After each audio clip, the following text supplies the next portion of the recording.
आज एकादशी का लोग व्रत करते हैं, करना भी चाहिए।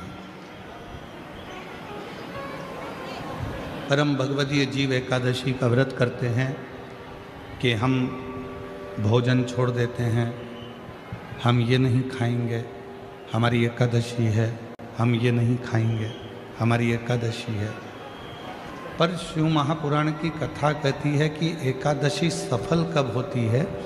जब आपकी 5 कर्मेंद्री, 5 ज्ञानेंद्री और 1 मन ये आपके कंट्रोल में हो, तो समझ लो कि एकादशी पूर्ण हो गई और एकादशी का फल आपको प्राप्त हो गया।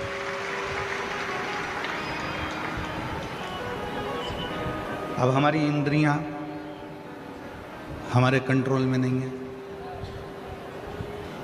नेत्र गलत देख रहे हैं, जिह्वा गलत बोल रही है, कान गलत सुन रहे हैं, श्रवण शक्ति गलत जगह जा रही है, नेत्र गलत जगह जा रही है, जिह्वा गलत बोल रही है। जब ये हमारी इंद्रियां हमारे कंट्रोल में नहीं होंगी, जब ये हमारी इंद्रियां हमारे संयम में नहीं होंगी, तो हम कितना भी व्रत कर लें, हम कितना भी उपवास कर लें, हम चाहे कितने भी भूखे रह लें, तो भी उस व्रत का फल नहीं मिलेगा।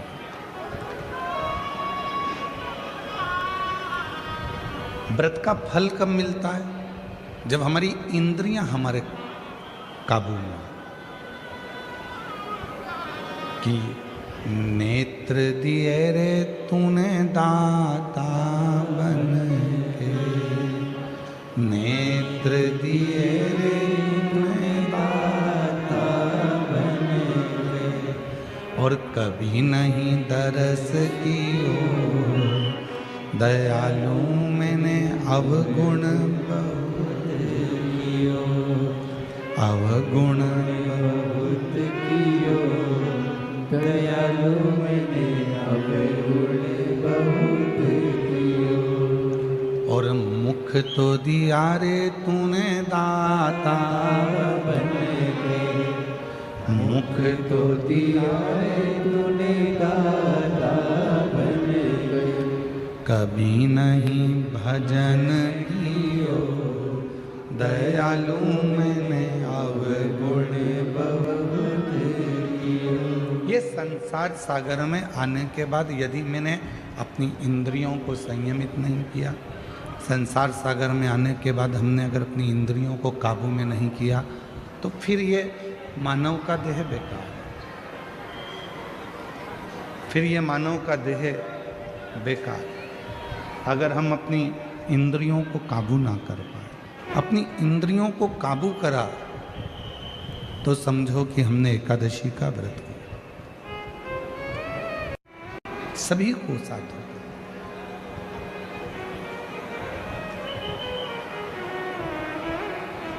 भक्ति, विश्वास, ये 2 चीजें हैं।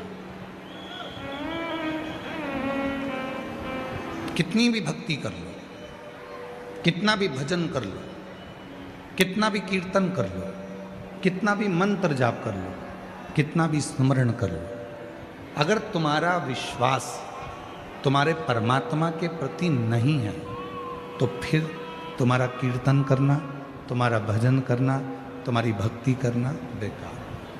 पर यदि तुमने विश्वास पूर्ण कर लिया, उसके ऊपर संपूर्ण अपना जीवन का भार सौंप दिया, फिर तुम कहीं जाओ ना जाओ, वो परमात्मा तुम्हें स्वीकार कर ले। जितनी भी माताएं एकादशी का व्रत करती, बहुत ध्यान से सुनना आज की कथा को। शायद जिंदगी में मिली ना मिली, पर ये कथा का रिश्ता तो बहुत ध्यान से सुनना, ध्यान से। स्कंद पुराण यहाँ तक कहती है कि इस कथा के चरित्र को जो श्रवण कर लेता है, उसको 26 एकादशी करना भी नहीं पड़ती। इस एकादशी की केवल ये कथा सुनकर ही वो तर जाता है। बहुत ध्यान से सुनना इसको कथा, तो बड़े भाव से सुन लो इसको, है? बड़े प्रेम से।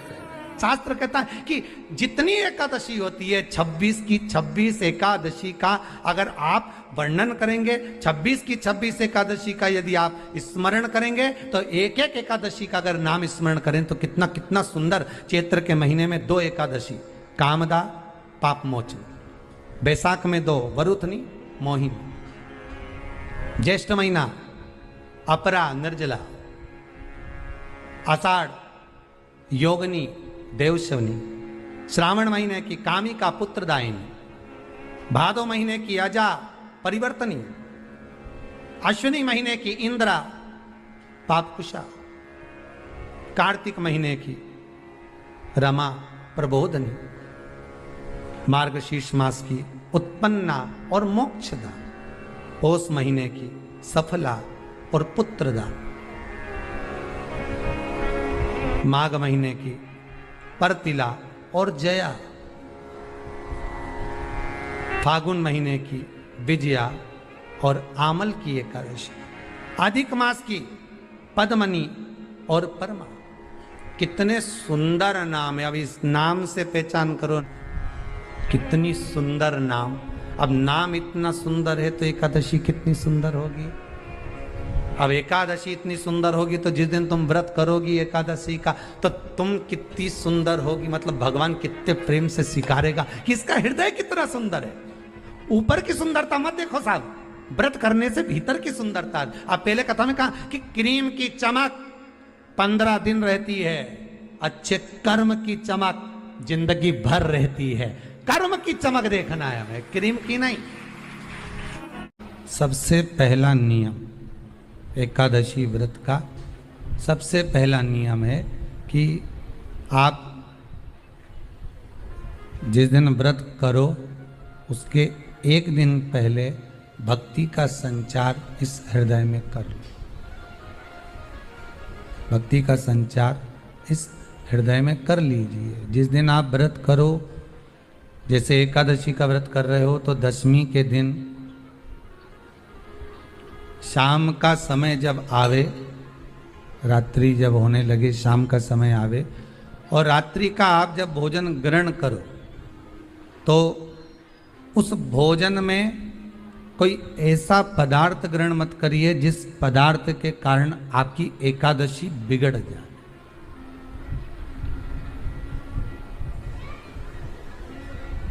कोई बेकार भोजन में ग्रहण नहीं करना,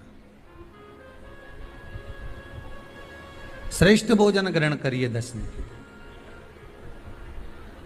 और एकादशी का दूसरा नियम बहुत ध्यान से सुनिएगा। जिस दिन आपकी एकादशी का व्रत हो उस दिन प्रयास करिएगा कि अपने हाथ से किसी भी वृक्ष की कोई पत्ती टूटे ना। अपने हाथ से किसी भी वृक्ष की, पौधे की, किसी भी वृक्ष की पत्ती अपने हाथ से ना टूटे। बहुत ध्यान दीजिएगा महाराज। एकादशी का ये दूसरा नियम है कि अपने हाथ से किसी पौधे की, किसी वृक्ष की, किसी डाली की कोई पत्ती टूटे ना, कोई पत्ती ना टूटे, इसका प्रयास करिए।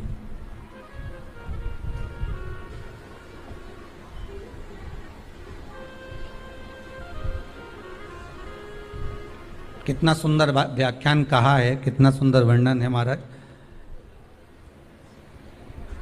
कि मात्र एकादशी का व्रत कर लेने पर, मात्र एकादशी का व्रत कर लेने पर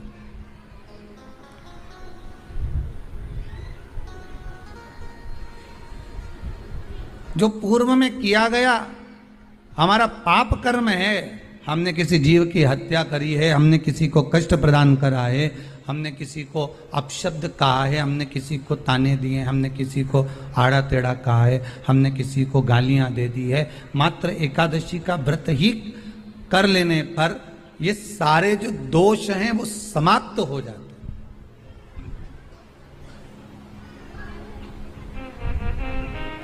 सारे दोष हमारे समाप्ति पर आ जाते हैं।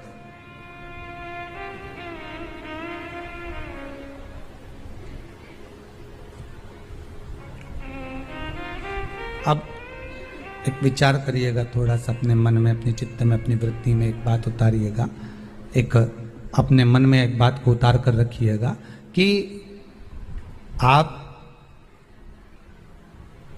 अपने पाप को, अपने पाप कर्म को जिस दिन छिन्न करने वाले हो, समाप्त करने वाले हो, अपने पाप को आप जिस दिन समाप्ति पर लेकर जा रहे हो, तो उसके एक दिन पहले आपको प्रसन्नता होना चाहिए कि नहीं होना चाहिए कि कल मेरा पाप कटने वाला है, कल मेरा पाप समाप्त होने वाला है, जो मैंने पाप कर्म करा है वो समाप्त होगा, जो मैंने पाप कर्म करा है वो कल समाप्त हो जाएगा। तो एक दिन पहले आपके चेहरे पर प्रसन्नता हो कि ना हो?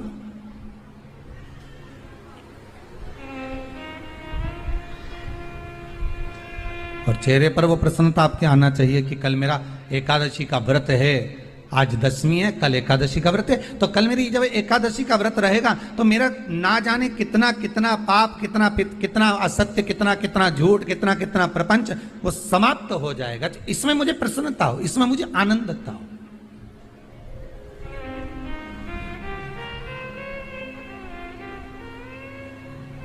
तो क्या कहा गया कि प्रयास करिएगा कि एकादशी के दिन कोई वृक्ष की, कोई डाली की, कोई कोपल की कोई पत्ती ना तोड़ी जाए।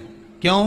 तो कहा अगर उस पत्ती को हम तोड़ देते हैं, वृक्ष की पत्ती को या क्यारे में लगी हुई कोई डाली की पत्ती को हम तोड़ देते हैं, तो एकादशी का पुण्य फल प्राप्त नहीं होता, एकादशी का कोई फल हमारे खाते में नहीं जाता, पुण्य फल प्राप्त। अब फिर भले तुम चाहे तुमने मोरधन खाया हो, चाहे तुमने फिर चिप्स खाई हो, चाहे तुमने फिर व्रत का कितना ही सामान खा गए हो और तुमने सोचा कि आज मेरी एकादशी है, तो फिर उसका कोई फल प्राप्त नहीं है, उसका कोई सुख प्राप्त नहीं है आपको, फिर उसका कोई आनंद प्राप्त नहीं है आपको, तो उसमें कोई आनंद की अनुभूति आपको नहीं मिल रही। को याद रखिए, गौदान और एकादशी, श्रीमद् वल्लभाचार्य जी ने मायावत का खंडन करा था जगन्नाथपुरी में, और श्रीमद् वल्लभाचार्य जी ने कहा था एकादशी मरने के बाद मत दो, एकादशी जीते जी दो। कहा था कि नहीं कहा था? जीते जी दान करिए। इसलिए जगदीश में, जगन्नाथपुरी में एकादशी उल्टी लटकी हुई है। करें आपने दर्शन? जगदीश में एकादशी को उल्टा लटकाया। क्यों? क्योंकि वल्लभ ने कहा कि एकादशी जीते जी दो। कई पंडितों कहते हैं तुम्हारे दादाजी मर गए, जब 12वें का दिन होता है ना तो पंडित जी संकल्प छुड़ाते हैं, दो एकादशी, बड़े बेटे ने 5 दे दी, छोटी बहू ने 3 दे दी, उसने 2 दे दी, उसने 2 दे दी, तो क्या तुम्हारे दादाजी भिखारी थे जो तुम्हारी एकादशियां लेकर जाएंगे? और तुम कौन होते हो दादाजी को एकादशी देने वाले? तुमने कौन सा इतने पुण्य कर लिए जो तुमने एकादशी दे दी? एकादशी के दान की महत्वता श्रीमद् वल्लभाचार्य जी ने कहा कि कोई व्यक्ति अगर खटिया पर सड़ रहा है, पलंग पर तड़प रहा है, हॉस्पिटल में पड़ा हुआ है, तो निवेदन है कि उसको देखने जाओ तो अपनी करी हुई एकादशी में से 2 एकादशी का दान उसको तुरंत दे दो। क्यों? तो जिससे उसको मोक्ष मिल जाए, मरने के बाद नहीं, क्योंकि मरने के बाद तो वो 10वें के दिन, गरुड़ पुराण में लिखा है 10 दिन तक जीवात्मा घर की अटारी पे रहती है। कितने दिन? 10 दिन। 10 दिन के बाद जीवात्मा चली जाती है। कहां जाती है? उसको जहां जाना है। 3 दिन में उसको भोग भोगना पड़ता है जीवात्मा को। 3 दिन नरक का भोग भोगती है, उसके बाद स्वर्ग का भोग भोगती है। 18 दिन में ये प्रोसेस पूरी हो जाती है। कितने दिन? 18 दिन। 18 दिन के बाद में उस जीवात्मा को धान के खेत में पटका जाता है। किसके खेत में? धान के, चावल के खेत में। इसलिए कहते हैं एकादशी के दिन चावल मत खाओ। कहते कि नहीं कहते? और क्या कहते हैं? द्वादशी के दिन चावल खाना जरूरी है। एकादशी का पालना करना है तो द्वादशी को चावल का 1 ग्रास खाओ, तब द्वादशी को चावल खाओगे तो एकादशी लगेगी। चावल नहीं खाओगे तो एकादशी नहीं लगेगी। द्वादशी को चावल खाना जरूरी है। क्यों कहते हैं? क्योंकि धान के खेत में जीव को छोड़ा जाता है, उस धान के खेत में, चावल के खेत में जीवात्मा रहती है। उसको चिड़िया खाती है तो चिड़िया के रूप में जन्म लेता है, मनुष्य खाता है तो मनुष्य के रूप में जन्म लेता है। इसलिए एकादशी के दिन चावल नहीं खाया जाता, क्योंकि एकादशी के दिन हम चावल खाएंगे तो जीव हत्या का दोष लग जाएगा। फिर कब खाना है? द्वादशी के दिन। द्वादशी के दिन क्यों खाया जाता है? क्योंकि हम एकादशी के व्रत करे रहते हैं, और पहला घासा जब चावल का खाते हैं तो अपनी करी हुई एकादशी का पुण्य, जितने जीव हमारे मुंह में जाते हैं उनको उसका पुण्य मिल जाता है, और उनका फिर जन्म नहीं होता, वो तर जाते हैं, उनको एकादशी का भाग मिल जाता है। इसलिए कहते हैं एकादशी को चावल मत खाओ, पर द्वादशी को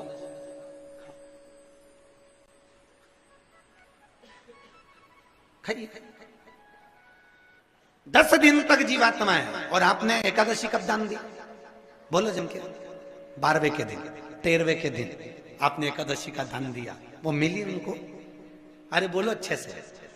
कई तो अभी तक कर रही होगी, हमारे दादाजी के निमित्त की कर रहे हैं, कर ले। फिर वही वाली बात आ गई, गुलाब के फूल में पानी जारी है।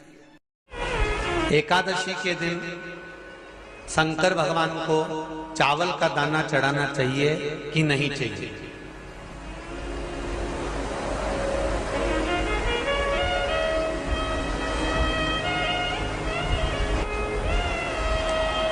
बीमार व्यक्ति से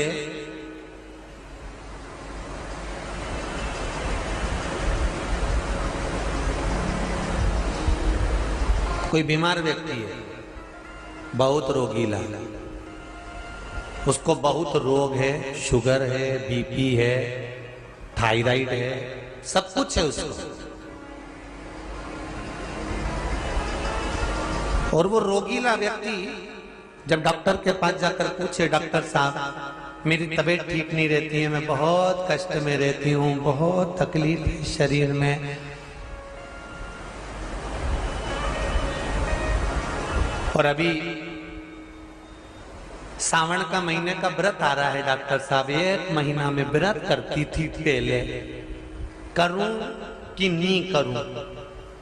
तो डॉक्टर साहब क्या बोलेंगे? बोलते जाओ जरा जम के। डॉक्टर बोलेगा कि आप व्रत मत करो। डॉक्टर एक बात कहेंगे, शरीर स्वस्थ रखना है, व्रत बाद में हो जाएगा, अगले वर्ष कर लेना, पर अभी शरीर को सही रखने के लिए दोनों समय अच्छे पेट भरकर सात्विक भोजन करो और अपने शरीर को ठीक करो। सात्विक भोजन अपने शरीर को, व्रत बाद में भी हो जाए, अगले वर्ष हो जाए।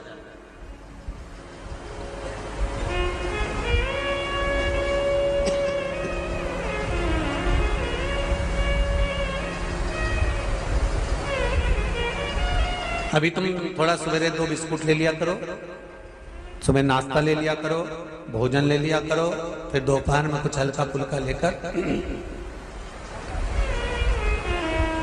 थोड़ी थोड़ी देर में खाते रहना चाहिए हो।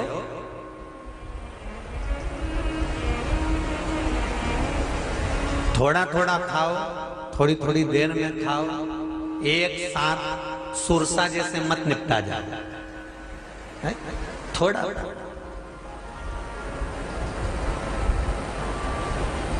ज्यादा खाओगे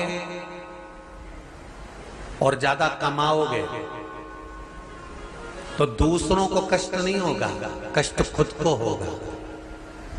ज्यादा खाओगे अपाच्य हो जाएगा, रात की नींद उड़ जाएगी, शरीर में अच्छा नहीं लगेगा। ज्यादा कमाओगे, रात की नींद उड़ जाएगी, दुनिया की दृष्टि तुम पर पड़ जाएगी और तुम्हारी रातों की नींद। कमाओ भी उतना जितना खर्च कर सको और खाओ भी उतना जितना पचा सको। अति सर्वस्व वर्जन। डॉक्टर कहेंगे ये तुम्हारा व्रत जो है ना अगले साल कर लेना, इस साल मत करिए, इस साल तो आराम से भोजन वोजन करो तुम लोग, बढ़िया प्रेम से खाओ पिए। तो उसी तरह किसी ने पूछा कि चावल का दाना एकादशी पर भगवान शंकर को चढ़ा सकते, चावल का दाना शंकर जी को चढ़ाते क्यों है, पहले तो वो समझ लो। बेलपत्री का तो महत्व आपको बार बार बताया कि बेलपत्री शिव जी को क्यों चढ़ाई जाती है, कहीं रोग के लिए, कहीं बीमारी के लिए, कहीं किस कार्य के लिए, कहीं कोई कार्य के लिए, कहीं कोई कार्य के लिए। चावल का दाना अगर हम शंकर भगवान को चढ़ा रहे तो क्यों चढ़ा रहे हैं, उसका कारण क्या है? चावल का दाना शिव को चढ़ाने का केवल एक कारण रहता है कि चावल को अक्षत कहते हैं।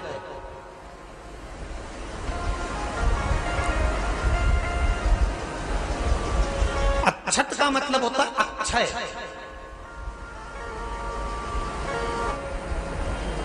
उसका मतलब क्या होता है? अक्षय, जिसका कभी क्षय ना हो। जब हम भगवान शंकर को चावल का दाना चढ़ाते हैं, जैसे बहुत ध्यान दीजिएगा महाराज, बहुत समझने वाली बात है, बहुत ध्यान से।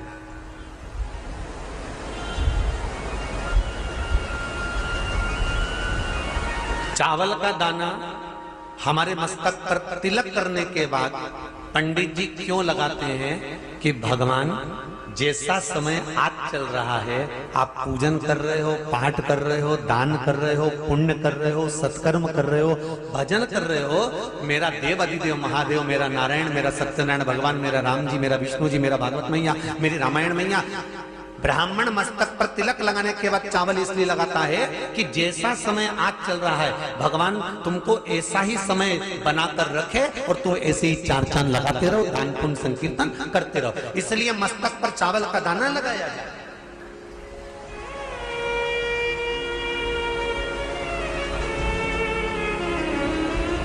कोई मर जाता है, मरने के बाद जब तक पगड़ी नहीं होती तब तक माथे पर तिलक चावल का दाना लगाया जाता है। जम के बोलो जरा, नहीं लगाते। किसी पंडित जी से पूछो, ब्राह्मण देवता से पूछो, ब्राह्मण देवता ये कोई मर गया, और हमारा तो नियम है कि हम सिर पे तिलक लगाते हैं, चावल लगाते हैं, या पंडित जी से हम तिलक लगवाते हैं, मंदिर जाते हैं तो मंदिर में जाके तिलक लगवा के हम चावल का दाना लगवाते हैं। क्यों नहीं लगाते? उसका कारण क्या है? जब किसी के मरने के बाद 10 दिन तक 12 दिन तक मस्तक पर तिलक क्यों नहीं लगाया जाता? 10-12 दिन तक माथे पर तिलक या चावल क्यों नहीं लगाया जाता? उसका कारण है कि ये जो समय आया है, तुम्हारे यहाँ जो गमी हुई है, तुम्हारे यहाँ कोई मर गया है, तुम्हारे यहाँ किसी के प्राण छूट गए हैं, तो ब्राह्मण इसलिए तिलक नहीं लगाता आपको, इसलिए चावल का दाना नहीं लगाता कि ऐसा दिन भगवान अब ना लाए, इसको अमर ना करे, इसको अक्षय ना करे, इसको प्रबल ना करे।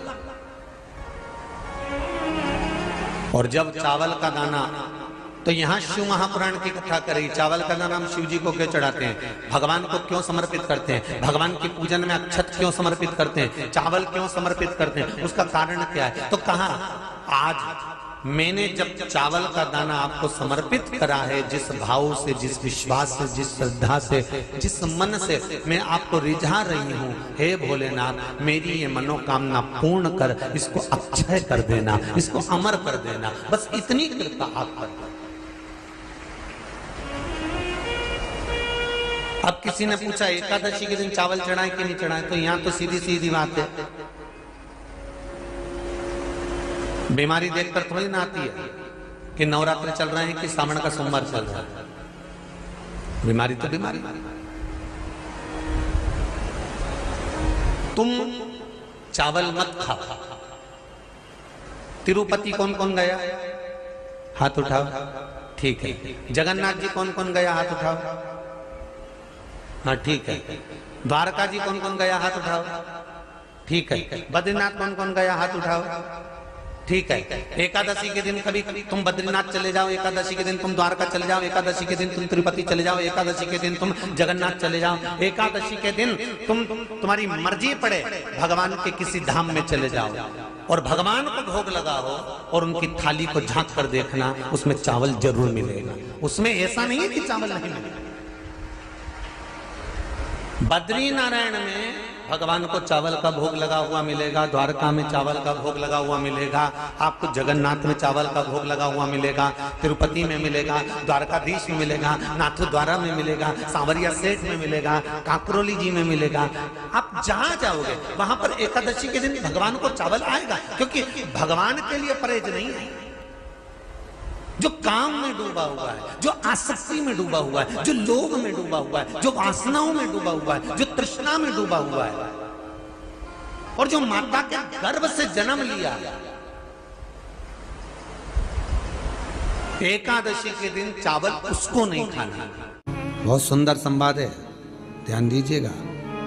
जिसके घर में कमाने वाले 2-4 हैं, पैसा तो आ रहा है पर घर में टिक नहीं रहा, डॉक्टर में, पुलिस में, एक्सीडेंट आदि में, कहीं गलत जगह पर व्यसन में अगर पैसा जा रहा है, जुए में, मांसाहार, मदिरा पान, या कहीं आया पैसा, पैसा आने में कमी नहीं, आ रहा है पर टिक नहीं रहा, रुक नहीं रहा, कोई मांगने आ गया, दे दिया, फिर वहां से अपने पास नहीं आ रहा, अपन कह रहे हैं भैया हमारा पैसा लौटा दो, नहीं आ रहा। तो महाराज शिव महापुराण की कथा कहती है, एकादशी के दिन गंगा के जल में मात्र 7 बेलपत्री डालकर जो नंदीश्वर भगवान अर्थात जो शंकर जी के शिवलिंग के सामने नंदी होता है, उस नंदी के चरण पर गंगा का जल चढ़ाकर बेलपत्री शिव पर समर्पित कर देता है, उसके घर में रुपया रुकना चालू हो जाता है, फिर वो गलत जगह पर नहीं जाता, गलत स्थान पर वो धन जाएगा ही नहीं। बेटा अगर व्यसन में पड़ा हुआ है, मदिरापान में पड़ा हुआ है, मांसाहार में, जुए आदि में जा रहा है, तुम्हें लग रहा है कि मेरा बेटा गलत मार्ग पर जा रहा है, ये मित्र दोस्ती गलत हो रही है, वो सही जगह पर आ जाए। करना है एकादशी।